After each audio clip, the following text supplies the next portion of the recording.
Welcome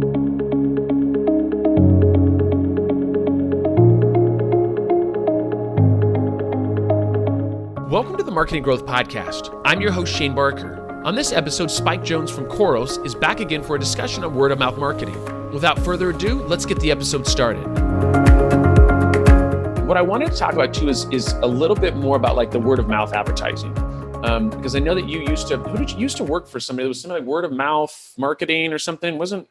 Yeah, so Brains on Fire, but then also I was the chairman of the board for the Word of Mouth Marketing Association, which has since been acquired by the American Marketing Association. Yeah. Gotcha. So you might know a little bit about word of mouth marketing. Last time I checked. So give me your definition of word of mouth marketing. It's a true recommendation from one person to another. I mean, and that's it at its core. It's been around forever. First caveman, the second caveman, where'd you get that? And he told him, and that's word of mouth, right? And it still exists in different forms, but even that, we still know that the majority of word of mouth recommendations still happen like this. Social is great. Social accelerates those things. But when you want to buy a car, you're going to go read the online reviews. But also, if I know you and you have that car, I'm going to go talk to you and trust you more because I know you. So it's always been around, but it's basically at its core recommendation and asking about those recommendations from someone you know. And I know it's evolved over the years. I mean, that's because obviously now I think we talk about influencers being kind of that as, a little bit of word of mouth, a little different now because people are realizing, hey, maybe it's, they're being paid to do this and they've got to disclose it. And there's a little bit different than just actual true word of mouth of truly recommending products. And I guess that depends on influencer to influencer, but it's been interesting. I think word of mouth is always the key, right? And reviews and people going and saying, hey, like if you already have that car, like why wouldn't I ask you about it? And you'll give me your true opinion because you don't really care if I get one of them or not. I mean, the idea is like you have the expertise, right? You've been there and figured out whether you like it or you don't like it. Absolutely. And I always I think influencers have their place in the world of word of mouth. I see them more as a billboard that you rent because I'm going to give them that car and let them drive it around and do a review like on Jalopnik. But then at the same time, you've got to have, and we did this actually when I was at Fleischmann, the Camaro came out when they went back to the old retro body style. Yeah. And we found this guy in the old forums who just loved Camaros, and he had no following on Twitter. Like he was basically a social media, I'm not going to call him a nobody, but he was not an influencer by any means. Yeah. But he loved the vehicle, and everyone in the forum, he would comment on everyone's comments in the forum, and same thing for him. We reached out to him as representing Chevy and going, we would love to make a 30-second video about you and why you love these cars. And so we did, and then we gave it back to him. And as Chevy, we did not post it on Chevy.com. We didn't tweet about it. We just gave him this video that's about him. Yeah.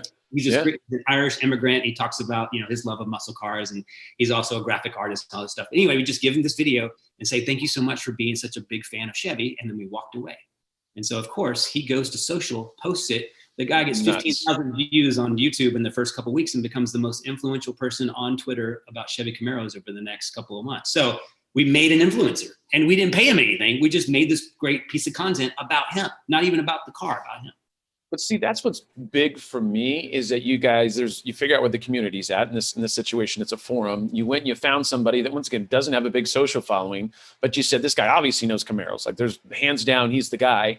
And then you go and you said, hey, I wanted to thank you for being such a big fan. Would you, do this commercial for you? And he does it. I love that. Right? Because there wasn't really any big play there, not knowing how that was going to turn out, other than the fact that you knew that he was going to go tell people because he's such a, he'd go get Camaro probably tattooed on his neck if you paid for it. Right. I mean, he was that big of a fan. I think that's awesome, man. Because then you kind of, that's to me is a true influencer in the sense that he's an influencer in the sense that he loves Camaros, and that's like you didn't have to like sell him on anything, right? Like he's already there. And that's what I think a lot of brands miss out on is there's opportunities to talk to people in your communities that love your products already. Like you don't have to go and necessarily give somebody a car and convince them that it's a great car. Like you have people that are already talking about your vehicles or talking about your products. And what are you doing to stay in front of them and hey, I want to thank you for what you've done. Like we want to give you a gift card. We want to do this or do something, and understand that impact. If they're already an evangelist, now they're going to be 10 times the evangelist. I love that because most people don't, I mean, brands that I talk to about putting campaigns together, they miss out on their current community they have. Like they don't think about that. I'm like, there's Facebook groups, there's all kinds of stuff where these people are talking and you just don't know what's going on. And you should, because these people are already ready to go get that, Camaro tattoo. And all you got to do is just talk to them a little more and they're going to be super excited about once again, you reaching out and talking to them. It's a great point. Yeah. Yeah. So when we talk about like challenges for marketers and word of mouth advertising, like what do you think, because obviously you've done this, you've been on the agency side with marketers and doing them. And what do you think some of the common challenges that they have when it comes to word of mouth marketing? I think the biggest thing is they expect, I always talk about you have a customer and you have what they get excited about. And if you are the latest iPhone, even though I don't know if people get excited about iPhones anymore, but when they first came out, it was like supercomputer in my hand, but a big, cool, sexy thing that people get excited about. That's not always the case for all brands. All brands can't be an Apple or a Camaro or whatever it might be. They might just be a normal, everyday brand like a WD-40, right? Yeah. So we talk about and so I think that's the mistake. Like, I want you to get passionate about my oil. Or ball bearings, or put in your, I think that's the thing is they say, how can I get people really passionate about this? And so we say, you know what, let's reframe the conversation. What do your customers care about, and how do they use your products to fulfill that passion? Let's talk about that.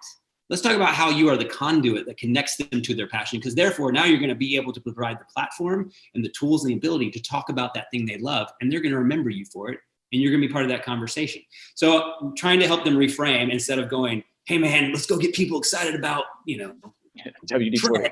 Yeah, exactly.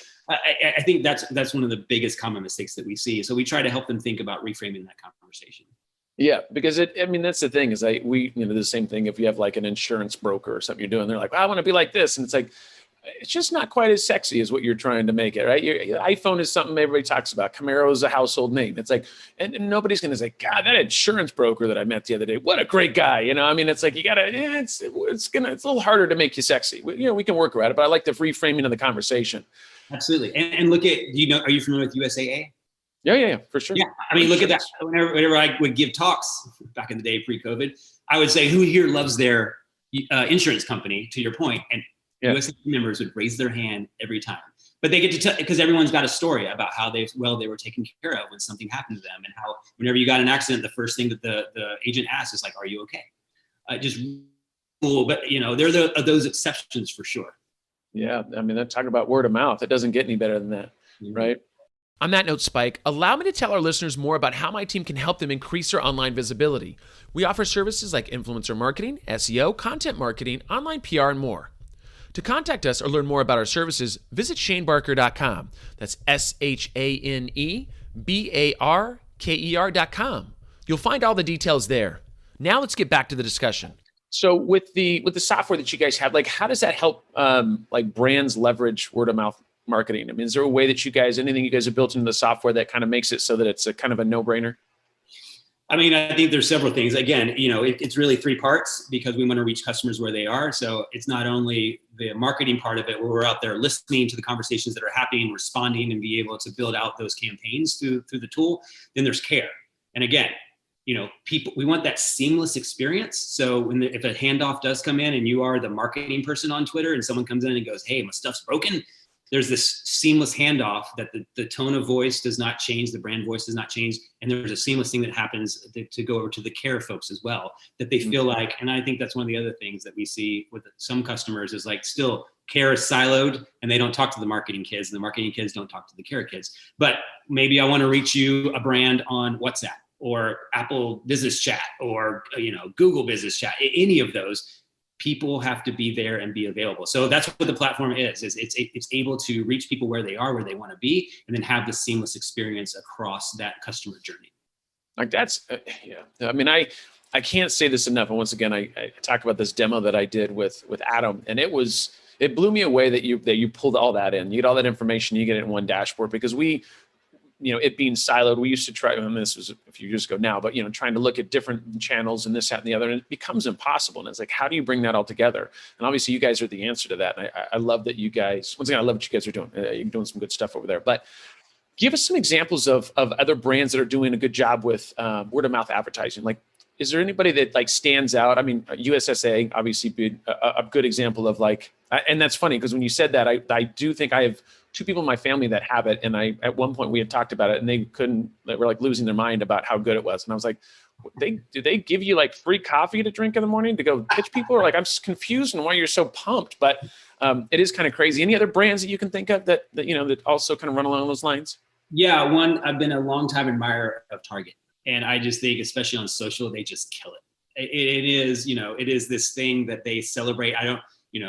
The Target effect is what they talk about. And when you go into a Target looking for 3 things, you come out with what? 30, right? And it's just thing that people talk about, but I just think they're social and how they approach, because they do brand love. And I just think how they approach it and how they interact with their customers and spread that love, but then also take care of those customers whenever they have those needs as well. I just think they do a really, really nice job. Again, it's easier when you're a beloved brand like a Target. There's not many haters out there for sure, but them being able to recognize, okay, we're going to embrace these things in a relevant way. They'll jump on trends that are relevant to them and stay away from ones and not try to insert themselves in conversations that they don't need to be in. But just being that culturally relevant, I think is really important too, and recognizing those things. So they're one of my favorites by far. That's awesome. Yeah, I know. Actually, if I go into Target with my wife and we only come out with 30 things, I think that's a win.